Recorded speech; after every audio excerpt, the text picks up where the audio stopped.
নমস্কার, কেমন আছেন সবাই? গত দুদিন কোনো ব্লগ দিতে পারিনি, তাই আজকে ভাবলাম বাচ্চাদের উপকারে রেমেডি নিয়ে একটা রেসিপি বানাবো।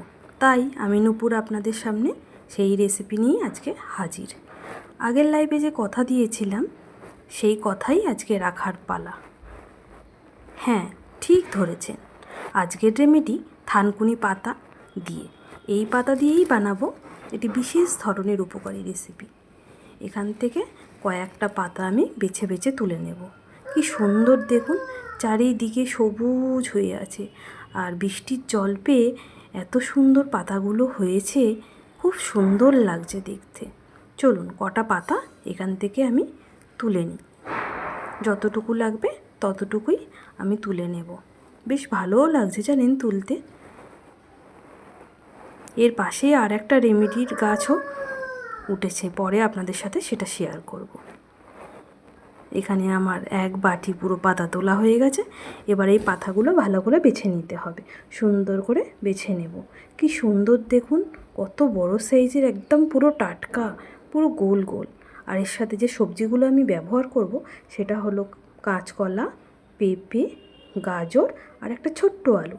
যারা আলু পছন্দ করেন না, এই আলুটা তারা স্কিপ করে যেতে পারবেন। আমার এদিকে সবজিগুলো সব কাটা হয়ে গেছে, দেখুন সব ছোট ছোট করে কেটেছি সুন্দর করে। এবার আমার রান্না করার পালা, চলুন তবে দেখে নিই। তার জন্য প্রথমে একটা মিক্সিং জারে ওই পাতাগুলো ভালো করে ধুয়ে নিয়েছি প্রথমে। এবার পাতাগুলো দিয়ে দেব একে একে সব।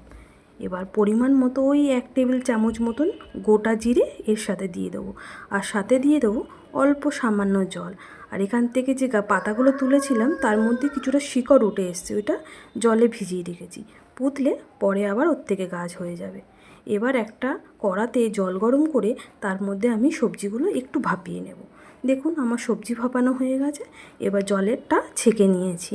আর এদিকে কড়ার মধ্যে ওই সামান্য পরিমাণ ওই 2 টেবিল চামচ তেল দিয়ে একটা তেজপাতা, একটু পাঁচফোড়ন আর একটা ছোট্ট শুকনো লঙ্কা ফোড়ন দিয়ে দেব।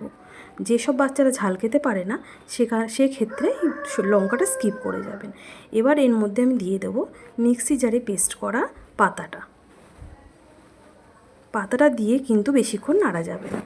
এরপরে একে একে এর মধ্যে আমি নুনটা অল্প পরিমাণ দেব, আর দেব চিনি। আমি যদি 1 চামচ নুন দিই তাহলে আমি 2 চামচ চিনি দেব। যেহেতু এখানে পাতা বা শাক, সেহেতু নুনের পরিমাণটা কম হবে। এবার আপনারা যেরকম জল খাবেন, মানে ঝোল খাবেন আর কি, সেরকম পরিমাণ এর মধ্যে জল দিয়ে দেবেন। আমি অল্প 1 চিমটা হলুদ দিয়ে এটা ভালো করে নেড়ে চেড়ে এবার সিদ্ধ করা ওই সবজিগুলো দিয়ে ভালো করে মিক্সড করে নেব। দেখুন মিক্সড করার পর কিন্তু বেশিক্ষণ কষা যাবে না, তাহলে পাতার যে বৈশিষ্ট্য আছে না সেটা নষ্ট হয়ে যাবে। এবার আমি পরিমাণ মতো জল দিয়ে দিচ্ছি, কারণ আমাদের বাড়ির সবাই পছন্দ করে এটা, তাই আমি একটু বেশিই জল দেব।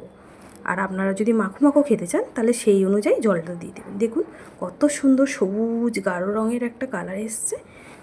আর এদিকে হবে এর সাথে কাটা মাছের, মানে জ্যান্ত মাছের ঝোল, তার সাথে আমি ঝিঙে আলু কেটে রেখেছি। আমার এদিকে ওই থানকুনি পাতার ডালনাটাও হয়ে এসছে, দেখুন ফুটে উঠেছে, সবজিও সিদ্ধ হয়ে গেছে।